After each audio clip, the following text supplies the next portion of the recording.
वहीं पाकिस्तान के पूर्व प्रधानमंत्री नवाज शरीफ वापस वतन लौटे तो लाहौर में लाखों की भीड़ वाली रैली के आगाज के साथ मौजूदा दौर में नवाज की पाकिस्तान वापसी के क्या मायने हैं, बता रही हैं हमारे सहयोगी मुनीज़ जहांगीर।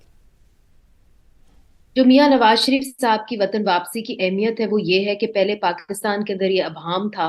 और लोगों को ये मालूम नहीं था कि पाकिस्तान के अंदर इलेक्शंस होंगे तो कब होंगे। इलेक्शन कमीशन ऑफ पाकिस्तान ने ये कह दिया था कि जनवरी के महीने में इलेक्शंस होंगे, मगर उन्होंने कोई स्पेसिफिक डेट या तारीख नहीं दी। मियां नवाज शरीफ साहब का आना ये पहली इंडिकेशन है कि पाकिस्तान में इंतखाबात होने जा रहे हैं। जब मैंने उनसे ये सवाल किया दुबई के अंदर कि इंतखाबात कब होंगे, क्योंकि उनके जो एक साथी हैं JUIFA के मौलाना फजल रहमान साहब, जिनकी अपनी पार्टी है जो खैबर पख्तूनख्वा में खासी पॉपुलर है, उन्होंने कहा है कि जनवरी के अंदर इलेक्शंस नहीं होने चाहिए। ये वो जनवरी है जिसकी तारीख इलेक्शन कमीशन ऑफ पाकिस्तान ने दी हुई है, मगर इलेक्शंस को आगे किया जाना चाहिए। तो मैंने जब उनसे पूछा कि आप समझते हैं कि इलेक्शंस को आगे किया जाना चाहिए और जनवरी में नहीं होने चाहिए, तो उन्होंने ये कह दिया कि ये इलेक्शन कमीशन ऑफ पाकिस्तान की ही स्वाबदीद है कि कब वो इलेक्शंस जो हैं वो उनको मुनक्किद करें। तो उन्होंने कोई गोल मोल जवाब दिया, इसीलिए ये एक अहम बात थी। मगर मियां नवाज शरीफ साहब जो है अब वो चाहते हैं कि पाकिस्तान के अंदर इलेक्शंस हो जाएं। पाकिस्तान के अंदर इस वक्त एक केयर टेकर गवर्नमेंट है और वो जो केयर टेकर गवर्नमेंट है वो असल में पावर में नहीं है। इस वक्त जो फौजी क़यादत है वो उनके ऊपर हावी है, जिसकी वजह से आज़ादी इज़हारे राय पाकिस्तान के अंदर बिल्कुल सलब कर दी गई है। यहाँ पे लोग मुजाहरे नहीं कर सकते, पुरअमन मुजाहरे नहीं कर सकते। अगर आप पाकिस्तान तहरीक इंसाफ की तरफ देखें तो वो उनके जो कारकुनान हैं बेशतर जो हैं उनको गिरफ्तार कर लिया जाता है। अगर वो गाजा के ऊपर भी एहतजाज करते हैं तब भी उनको गिरफ्तार कर लिया जाता है। तो ये समझा जा रहा है कि अगर मियां नवाज शरीफ साहब वापस आएंगे तो पॉलिटिकल स्पेस खुलेगी तो जरूर। और फिर ये नहीं मुमकिन कि आप एक सियासी जमात को सियासत की इजाजत दें और दूसरी सियासी जमात को, जो दूसरी बड़ी सियासी जमात है पंजाब में, उसको सियासत की इजाजत ना दें। तो मियां नवाज शरीफ साहब का वापस आना दो तरीकों से बहुत अहम है। एक कि पाकिस्तान के अंदर ये ज्यादा चांस है कि अब इलेक्शंस हो जाएंगे और जब इलेक्शंस होंगे लोग अपने हक का इजहार करेंगे तो पॉलिटिकल स्पेस भी खुलेगी और जो इस वक्त एक दबाव की फजा है उसमें कुछ कमी आएगी। नवाज शरीफ के खिलाफ कब और कौन से मामले सामने आए जिसकी वजह से उन्हें कानूनी लड़ाई और पाकिस्तान के बाहर जाने जैसे हालात झेलने पड़े, समझते हैं सहयोगी मुनीज़ जहांगीर से। मियां मोहम्मद नवाज शरीफ जब वजीर आजम थे तो उनके खिलाफ एक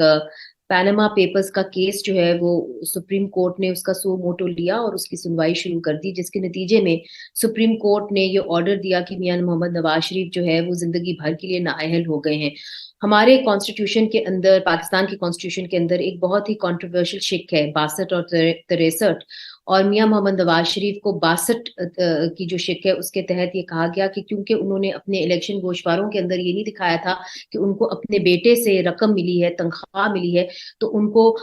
जो है जिंदगी भर के लिए नाअहल करार दिया जाएगा। क्योंकि ये प्रूव कर दिया गया था कि वो झूठे हैं या पायस नहीं है या सगेशियस नहीं है, जैसे कि उस कॉन्स्टिट्यूशन की शिक में, इस बड़ी कंट्रोवर्शियल कॉन्स्टिट्यूशन की शिक में लिखा हुआ है। जिसके बाद बहुत सारे जो केसेस हैं वो मियां मोहम्मद नवाज शरीफ के खिलाफ, करप्शन केसेस खुल गए, ना सिर्फ उनके खिलाफ बल्कि उनके दामाद के खिलाफ कैप्टन सत्तर और उनकी बेटी मरियम नवाज के खिलाफ भी खुल गए और ये अभी भी ऑन गोइंग है ये केसेस। मियां मोहम्मद नवाज शरीफ को जेल जाना पड़ा इन केसेस के नतीजे में, उनकी बेटी को भी जेल जाना पड़ा और जब वो जेल के अंदर थे तो उनकी तबीयत बहुत खराब होनी शुरू हो गई। तो फिर एक PTI ने एक मेडिकल बोर्ड तश्कील दिया जिसके अंदर PTI के जो हाई ऑफिशियल्स थे या लीडरान थे, उनकी हेल्थ मिनिस्टर जो थी उस वक्त पंजाब की, वो भी उसके अंदर थी और उस बोर्ड ने ये कंक्लूड किया कि उनकी तबीयत बहुत खराब है और उनको फिलफौर बाहर चले जाना चाहिए और उनको वहां से अपने डॉक्टर से रजू करना चाहिए। तो इस बेसिस के ऊपर उनको बेल मिली। जब वो मुल्क से बाहर चले गए तो उन्होंने ये अंडरटेकिंग दी थी कि वो कुछ देर बाद अपना इलाज करा के वापस आ जाएंगे, मगर वो नहीं आए। और उनकी फैमिली उन्होंने ये भी कहा उनके जाने से पहले कि उनको ये डर है, खौफ है कि उनको जेल के अंदर जहर दिया जा रहा था। उनके वकला ने भी इस बात का इजहार किया। پھر 4 سال تقریباً وہ لندن کے اندر رہے، لندن سے سیاست کرتے رہے، اور یہ ایک انڈرسٹینڈنگ تھی، آپ سمجھ لیں ایک سائلنٹ قسم کی ایک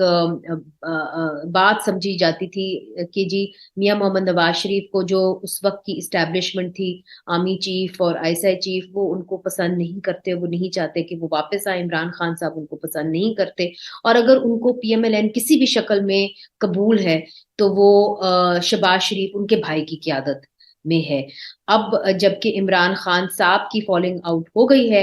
اور میاں نواز شریف صاحب واپس آ رہے ہیں، اور کچھ رپروشما ایسا لگتا ہے کہ اسٹیبلشمنٹ کے ساتھ ان کی ہوئی ہے، تو اب وہ واپس آئے، ان کو پروٹیکٹیو بیل ملی ہے 3 کیسز کے اندر، توشہ خانہ العزیزیہ اور ایون فیلڈ کے اندر ان کو بیل ملی ہے۔ ایون فیلڈ جو ان کے اپارٹمنٹس ہیں لندن کے اندر، اس کے اوپر پوچھ گچھ ان کی ہو رہی ہے، اور اگلے ہفتے وہ عدالتوں کے سامنے پیش ہوں گے، اپنے آپ کو سرنڈر کریں گے، اور پھر جو یہ کیسز ہیں یہ چلتے رہیں گے۔ کیا میاں محمد نواز شریف اگلے الیکشن کے اندر حصہ لے لیں گے؟ اس کے اوپر بہت بڑا سوالیہ نشان ہے، چونکہ ابھی تک جو ان کی لائف ٹائم ڈسکوالیفیکیشن ہے وہ ادھر ہی ہے۔ اور دوسری طرف ہم نے یہ بھی دیکھا ہے کہ یہ کیسز جو ہیں ان کو بھی اختتام پذیر کسی طریقے سے ہونا ہوگا، ان کا کوئی کنکلوژن نکلنا ہوگا، کوئی جز نکلنا ہوگا، نہیں تو میاں محمد نواز شریف جو ہے اگلا الیکشن کنٹیسٹ نہیں کر پائیں گے۔